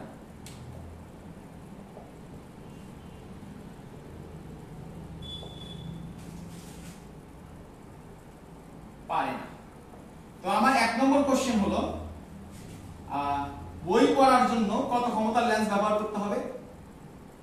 বই পড়ার জন্য কত ক্ষমতার লেন্স? আর আমাদের 2 নম্বর প্রশ্ন হচ্ছে, বই পড়ার জন্য কত ক্ষমতার, 2 নম্বর হচ্ছে দূরের বস্তু দেখার জন্য, দূরের বস্তু দেখার জন্য কত ক্ষমতার লেন্স ব্যবহার করতে হবে। তো আমাদের দুটো কোশ্চেন, বই পড়ার জন্য কত ক্ষমতার লেন্স ব্যবহার করতে হবে, আর দূরের বস্তু দেখার জন্য কত ক্ষমতার লেন্স ব্যবহার করতে হবে। এখানে আমি একটা কথা বলছিলাম, যে যখনই ক্ষমতা ব্যবহার করব, অঙ্কে যখন আমি ক্ষমতা ইউজ করব, তখন সকল দূরত্বই অবশ্যই মিটারে নিতে হবে। তো এটা একটু মাথায় রাখার বিষয়, যে সকল দূরত্ব আমি মিটারে নেব। তাহলে আমরা কিন্তু দেখতেছি, আমরা 1 নম্বর প্রবলেমটা একটু সলভ করতে চাই। তাহলে P ইকুয়াল টু হলো 1/u প্লাস 1/v। তো এই জায়গায় তোমাকে বলছে যে 50 সেন্টিমিটারের অধিক কাছের বস্তু দেখতে পারে না। তার মানে কাছে সর্বোচ্চ সে যদি 50 সেন্টিমিটার দূরে থাকে, তাহলে এই 50 সেন্টিমিটার কিন্তু চশমা ছাড়াই দেখতে পায়। তাহলে এইটা চশমা ছাড়াই দেখতে পায়, তার মানে যেটা চশমা ছাড়াই দেখতে পায় সেটা হলো v। তাহলে এটা হলো আমাদের v এর মান। আমি আরো একটা জিনিস দিয়ে দেই, চশমার অঙ্কে যেটা দেয়া থাকবে সেটাই v, আর u এর মান হচ্ছে মোটামুটি ফিক্সড। u এর মান ফিক্সড, আর যেটা দেয়া থাকবে এটা v। আমি তারপরে ক্লিয়ার করতেছি। তো যেখানকার বস্তু সে চশমা ছাড়াই দেখতে পারে সেটা হলো v। তো এখানে p এর মান হবে 1/v। তার কাছের বস্তু দেখার জন্য v এর মান কত? 50 সেন্টিমিটার। কিন্তু যেহেতু ক্ষমতা ব্যবহার করতেছি, তাহলে v এর মান কত হবে? অবশ্যই মিটারে নিতে হবে। তাহলে 0.5। এবং আমি আরো একটা কথা বলছিলাম, চশমার অঙ্কে v অলওয়েজ নেগেটিভ, তার মানে v অলওয়েজ নেগেটিভ।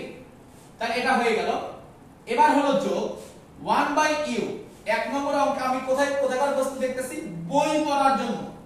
বই পড়ার জন্য তার মানে কাছের বস্তু। কাছের বস্তু মানে কি? আমাকে স্পষ্ট দর্শনের ন্যূনতম দূরত্ব নিয়ে বস্তুটা দেখতে হবে। আর কাছের বস্তু দেখার জন্য ইউ এর মানটা হবে 25 সেন্টিমিটার, স্পষ্ট দর্শনের ন্যূনতম দূরত্ব 25 সেন্টিমিটার। তাহলে 25 সেন্টিমিটারকে কি সেন্টিমিটার দিলে হবে না? তাহলে এই জায়গায় 25 সেন্টিমিটারকে মিটারে নিতে হবে। তাহলে এটা হবে 0.25। তাহলে ক্যালকুলেশন করলে হবে 1/0.25, এটা হচ্ছে 4, আর 1/0.5 হলো 2, তার মানে 4 - 2 = 2 ডায়োপ্টার। তো এবার তুমি আরেকটা জিনিস চিন্তা করো, মানটা কি প্লাস আসছে না মাইনাস আসছে? প্লাস। এটা কি লেন্স? কোন লেন্স প্লাস? অবতল দর্পণ উত্তল লেন্স প্লাস আমরা আজকে শুরুতে করছি, তাহলে লেন্সটা কি হবে বলো উত্তল, তার মানে তাকে 2 ডায়োপ্টারের উত্তল লেন্স ব্যবহার করতে হবে, তাকে 2 ডায়োপ্টারের উত্তল লেন্স ব্যবহার করতে হবে। আমাকে একটু কমেন্ট করে বলো যে তোমরা এই জিনিসটা সবাই বুঝতে পারছো কিনা।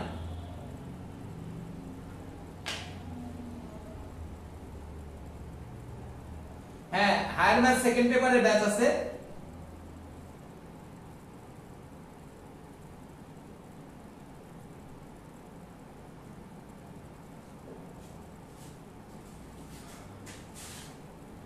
এবার তাহলে আমরা 2 নম্বর অঙ্কটা করি। তো যখন আমি দূরের বস্তু দেখার অঙ্ক করব, যখন আমি দূরের বস্তু দেখার অঙ্ক করব তখন সব সময় আমি মনে রাখবো যে হচ্ছে আমাকে চিন্তা করতে হবে কার চাইতে দূরের বস্তু দেখতে পারে না, কার চাইতে দূরের বস্তু দেখতে পারে না। তাহলে সেই লোকটা 50 মিটারের অধিক দূরের বস্তু দেখতে পারে না, 50 মিটার, 50 মিটারের অধিক দূরের বস্তু দেখতে পারে, তার মানে 50 মিটারে থাকলে কিন্তু সে দেখতে পারে, চশমা ছাড়াই পারে। তাহলে এটা হচ্ছে আমাদের v এর মান এবং v টা অলওয়েজ হচ্ছে মাইনাস। তাহলে আমরা এবার অঙ্কটা করব কিভাবে, p 1/u 1/v। তাহলে 1 যেহেতু দূরের বস্তু দেখতে হবে, দূরের বস্তু দেখার জন্য u এর মান কত ইনফিনিটি, তাহলে u এর মান হচ্ছে ইনফিনিটি, যোগ v এর মান কত 1/v এর মান কত, যেহেতু দূরের বস্তু, কার চাইতে দূরের বস্তু দেখতে পারে না, 50 মিটারের অধিক দূরের বস্তু দেখতে পারে না, তাহলে এটা হলো 50 মিটার তো দেয়াই আছে, তাহলে এটা হচ্ছে 50 এবং v হয় always negative, v always negative. তাহলে ক্যালকুলেশন করলে হবে 1/ইনফিনিটিভ এর মান হলো 0 আর এটা আসে -1/50, তার মানে 0.02 ডায়োপ্টার। তো খেয়াল করো যেহেতু মাইনাস আসছে, কোন লেন্স মাইনাস, আমরা জানি উত্তল লেন্স প্লাস, তাহলে এই লেন্সটা হবে অবশ্যই অবতল, তার মানে 0.02 ডায়োপ্টারের অবতল লেন্স ব্যবহার করতে হবে। তো এটা ছিল আমাদের বেসিক প্রসেস। একটু আমাকে বলো যে তোমরা সবাই বুঝতে পারছো কিনা এবং কেমন বুঝছো, এটা আমাকে একটু কমেন্ট করে জানাও। হ্যাঁ, ফার্স্ট পেপার ব্যাচ আছে, সেকেন্ড পেপার ব্যাচ আছে, সব ব্যাচ আছে, তোমরা জয়েন করতে পারবে। এবার আমরা আরেকটু খেলি দেখো, তবে তোমরা যদি এই অঙ্কটা চাও, চাইলে দেখে দেখে आंसर বলতে পারবে। তো আমি এবার দেখেই आंसर বলার সিস্টেমটা বের করতেছি, দেখেই आंसर বলার সিস্টেম, দেখে आंसर বলার সিস্টেম হচ্ছে দূরের বস্তুর জন্য, দূরের বস্তু।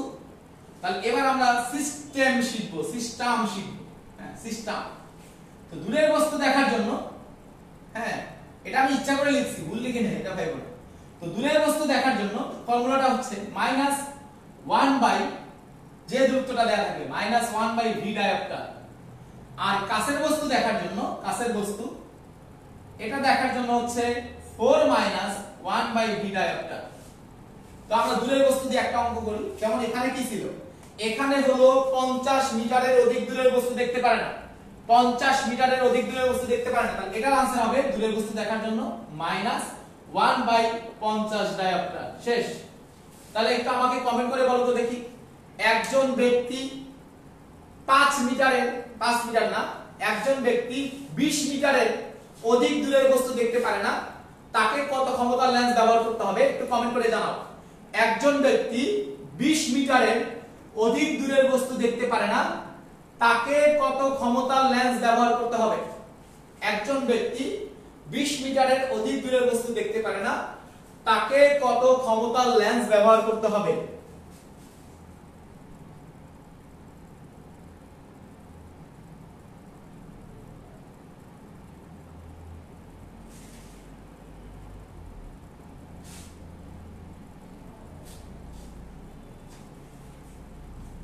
ওয়াও, গ্রেট, সাথে সাথে आंसर চলে আসছে, সুন্দর।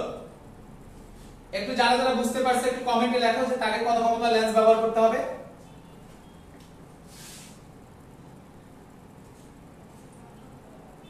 -0.05 ডায়োপ্টার। আচ্ছা যদি বলতো একজন ব্যক্তি 10 মিটারের অধিক দূরের বস্তু দেখতে পারে না, তাকে কত ক্ষমতার লেন্স ব্যবহার করতে হবে, -1/10 ডায়োপ্টার।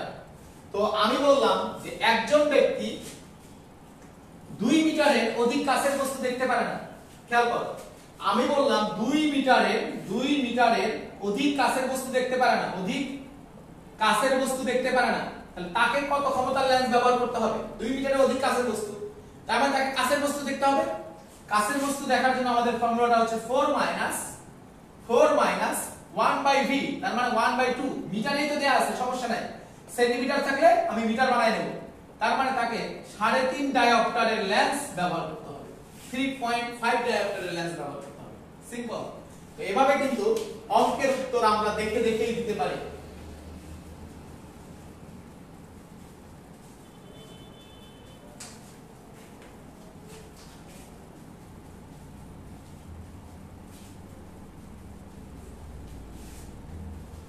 এবার আমরা আরেকটা সুন্দর ফর্মুলায় যাই। দেখো অনেক সুন্দর, অনেক লজিক্যাল একটা জিনিস,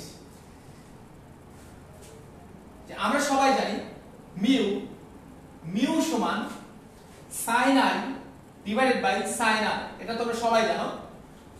আমরা এটা আরেকটা জিনিস লিখতে পারি, সেটা হচ্ছে প্রকৃত গভীরতা বাই আপাত গভীরতা। আমরা এটা সমান আরো লিখতে পারি 1/sin θc, এখানে θc টা হচ্ছে সংকট কোণ।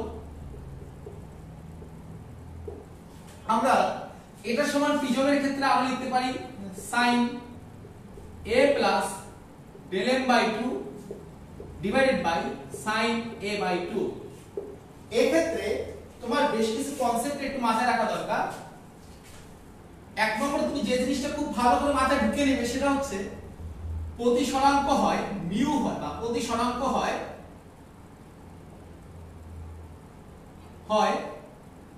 আলো যে মাধ্যমে প্রবেশ করে তা।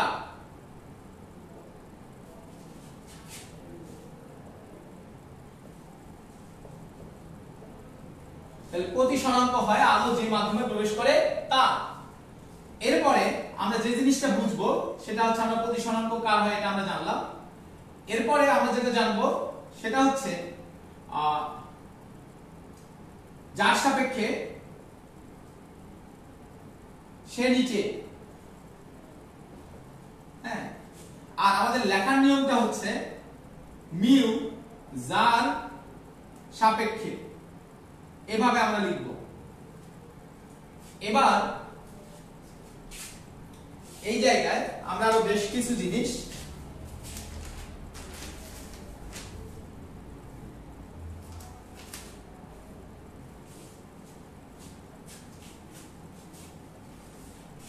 আমরা আর একটু কিছু ইনফরমেশন, ঘন মাধ্যমের মিউ বেশি, হালকা মাধ্যমের মিউ কম।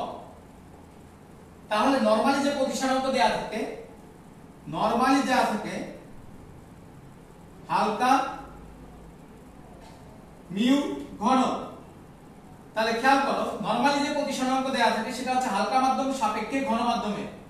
তাহলে আমরা জানি যার সাপেক্ষে সে নিচে, তার মানে নিচে হবে হালকা মাধ্যম, হালকার মিউ, আর উপরে হলো ঘনর মিউ। তাহলে তুমি খেয়াল করো, আর আমরা জানি ঘনের মিউ হলো বেশি আর হালকার মিউ হলো কম। তাহলে উপরের মানটা বেশি, নিচের মানটা কম, তাহলে এই মানটা অবশ্যই হবে একের চাইতে বেশি। তার মানে নরমালি যে প্রতিসরাঙ্ক দেয়া থাকে সেটা হচ্ছে হালকা মাধ্যম সাপেক্ষে ঘন মাধ্যমের, হ্যাঁ, মানে হলো ঘন মাধ্যমের প্রতিসরাঙ্ক। তাহলে এটা আমরা দেখলাম এই মানটা অলওয়েজ একের চাইতে কি হবে, বেশি হবে। তো এই সিস্টেমে আমরা বেশ কিছু প্রবলেম আগে সলভ করব। দেখো বেশ কিছু প্রবলেম। আরেকটা জিনিস মনে রাখবে, প্রথম ও শেষ মাধ্যম একই হলে, আমরা প্রত্যেকটা জিনিস নিয়ে কথা বলবো, একই হলে হ্যাঁ প্রতিসরিত রশ্মি সমান্তরাল হয়। একই হলে সমান্তরালে প্রতিসরিত হয়, সমান্তরালে প্রতিসরিত হয়। তো আমরা এই কথাগুলো একটু নোট করে ফেলি এবং তোমরা স্ক্রিনশট নিয়ে নাও, তাহলে দেখবে যে আমরা কত সহজে এই অধ্যায়ের অঙ্কগুলো বুঝে ফেলতে পারি। একটু স্ক্রিনশট নাও এই কথাগুলো, তাহলে আমরা দেখবে যে খুব সহজে অঙ্কগুলো আমরা বুঝে যাব। আরেকটা জিনিস মনে রাখতে পারো যে C is proportion SA is proportion lambda is proportion 1 by mu is proportion theta বিচ্যুতি কোণ del 1 by del এটা একটু মনে রাখো তাহলে দেখবে যে এই লজিকটুকু দিয়ে আমরা পুরো বইয়ের অঙ্ক সলভ করে ফেলবো পুরো জ্যামিতিক আলোক বিজ্ঞানের অধিকাংশ অঙ্ক সলভ করতে পারবো এটা একটু ভালো করে স্ক্রিনশট নিয়ে নাও এবং আমি কিন্তু এখন বিষয় দেব দেখো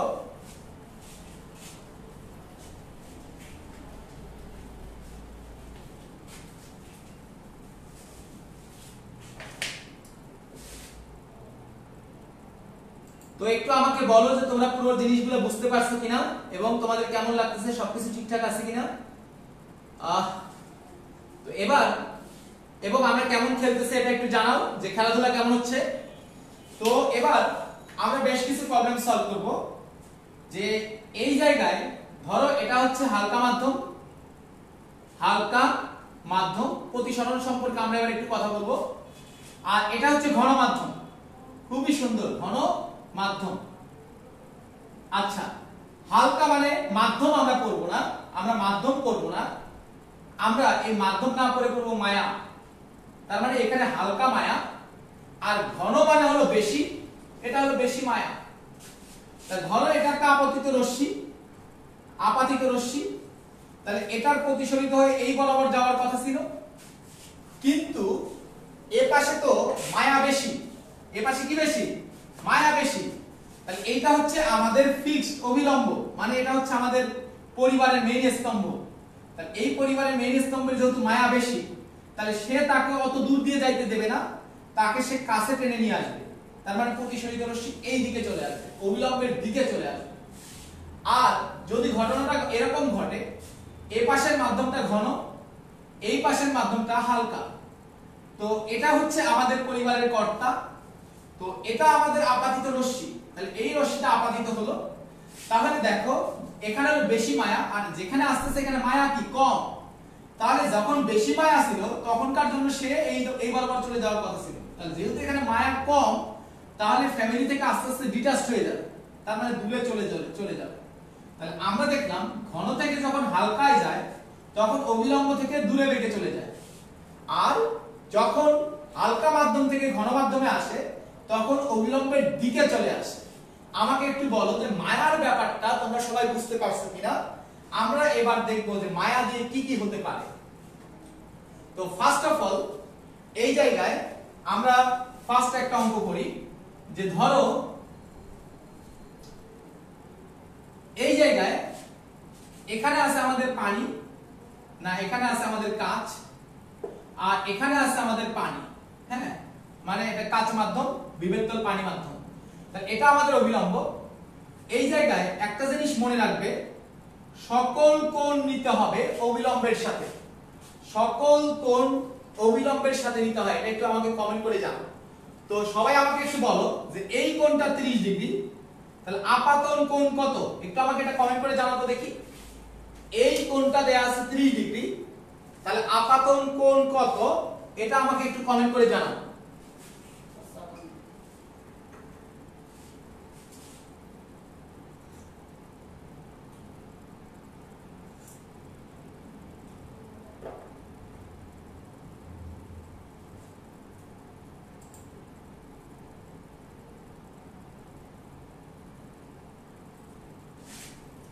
তো এটা একটু আমাকে কমেন্ট করে জানাতে থাকো যে এখানে আপাতন কোণ কত ডিগ্রি হবে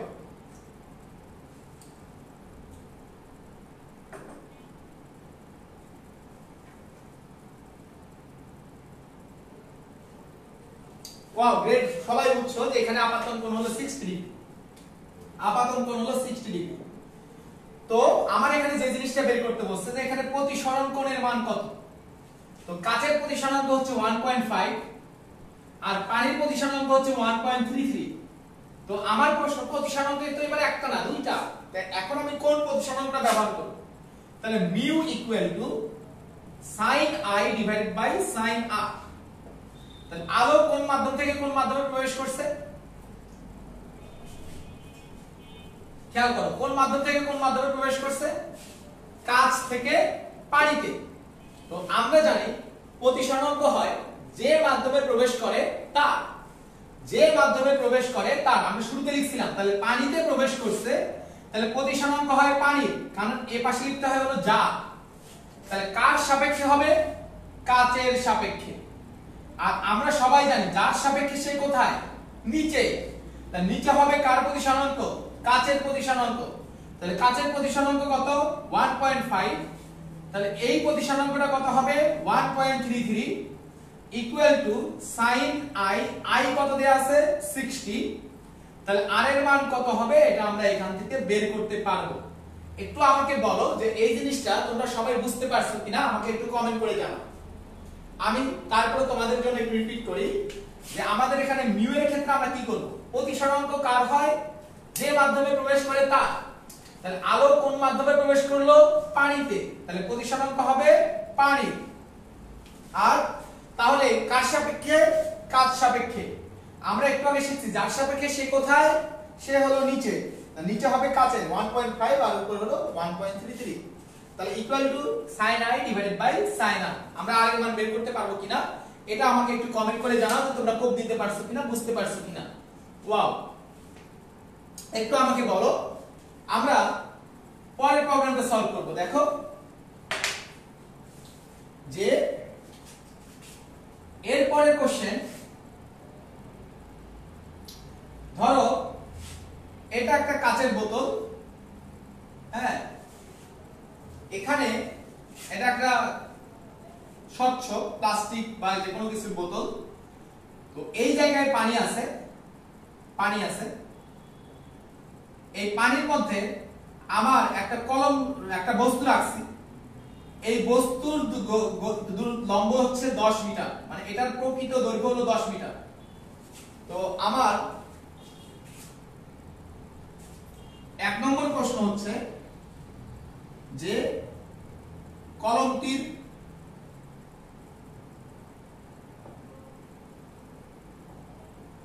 আপাত উচ্চতা।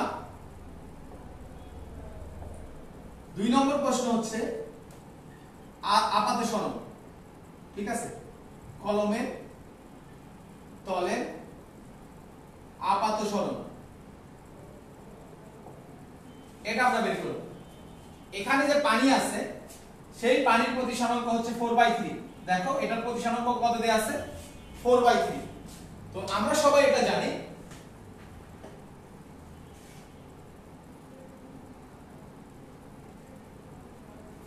খেয়াল করো, আমরা সবাই এই জিনিসটা জানি যে আপাত উচ্চতা সমান, দেখো মিউ সমান প্রকৃত ডিভাইডেড বাই আপাত। তাহলে আপাত সমান হচ্ছে প্রকৃত ডিভাইডেড বাই মিউ। তাহলে প্রকৃত গভীরতা তার কত? 10, প্রকৃত উচ্চতা হলো 10, আর মিউ হচ্ছে 1.33 বা 4/3। তাহলে ক্যালকুলেশন করলে হবে 30 ডিভাইডেড বাই 4। তার মানে এটা কত আসবে? 4 7 28, 7.5 সেন্টিমিটার বা 7.5 মিটার। তাহলে তার প্রকৃত উচ্চতা হলো 10 মিটার, আর আমি তাকে দেখবো হলো 7.5 মিটার। তাহলে আমার আপাত সরণ কত হবে? তাহলে আমার আপাত সরণ হবে 10 - 7.5 ইকুয়াল টু 2.5 মিটার। তাহলে এটা হলো 10 মিটার। যখন আমি এ পাশ দিয়ে দেখব তখন আমার এটা মনে হবে 7.5 মিটার। তার মানে আমার যদি ওইভাবে চিন্তা করি, আমার এই জায়গায় মনে হবে যে এই তলটা এখানে উঠে আসছে। তার মানে আপাত সরণ হবে 10 - 7.5 ইকুয়াল টু 2.5 মিটার। তো এভাবে আমরা প্রকৃত গভীরতা, আপাত গভীরতার অঙ্ক করতে পারবো।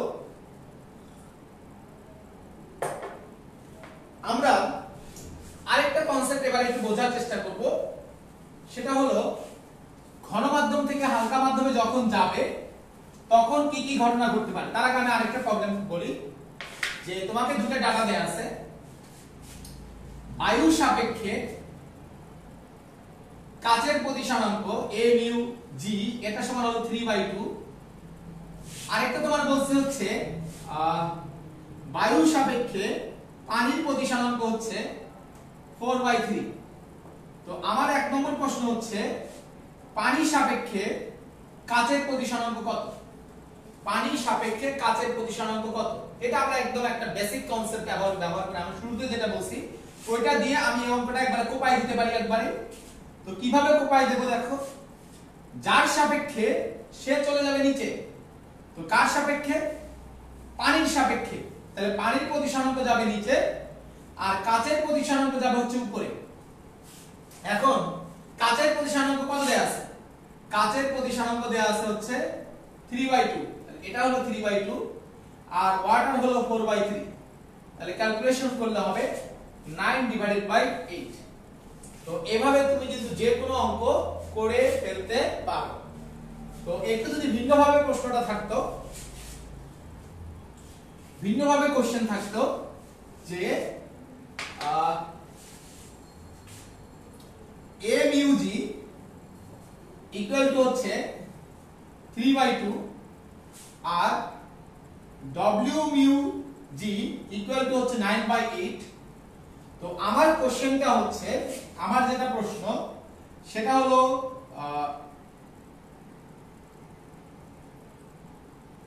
এই জায়গায় a mu w equal to what?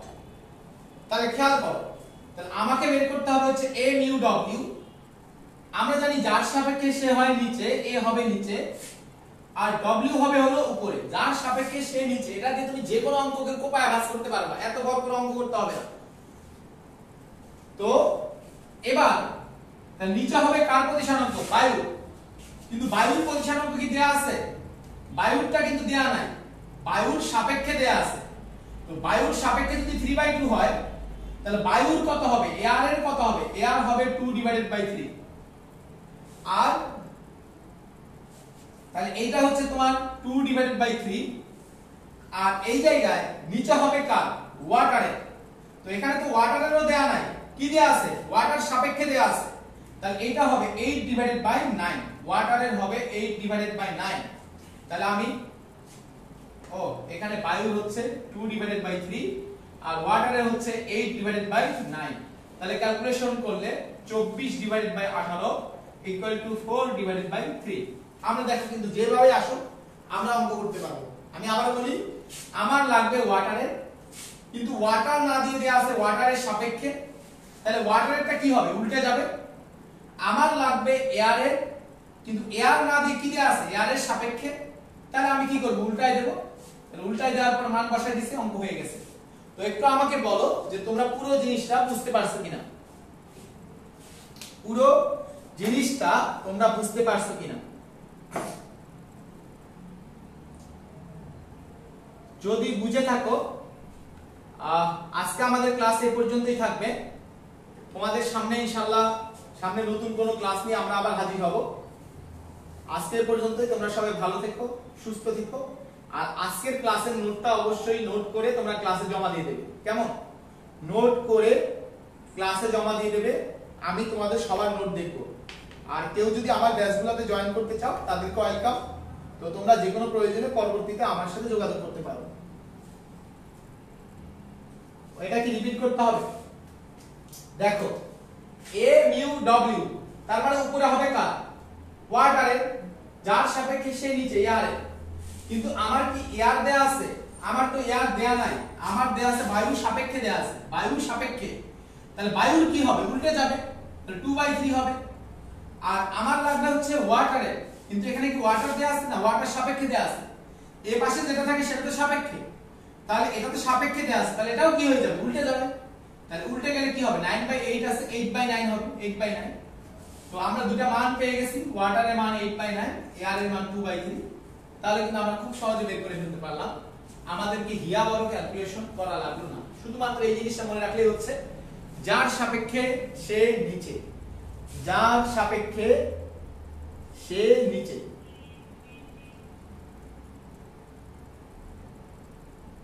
তো আজকে এই পর্যন্তই। তোমাদের সকলের জন্য অনেক অনেক দোয়া, ভালোবাসা আর অনেক অনেক বেশি শুভকামনা। সবাই ভালো থেকো। Thank you.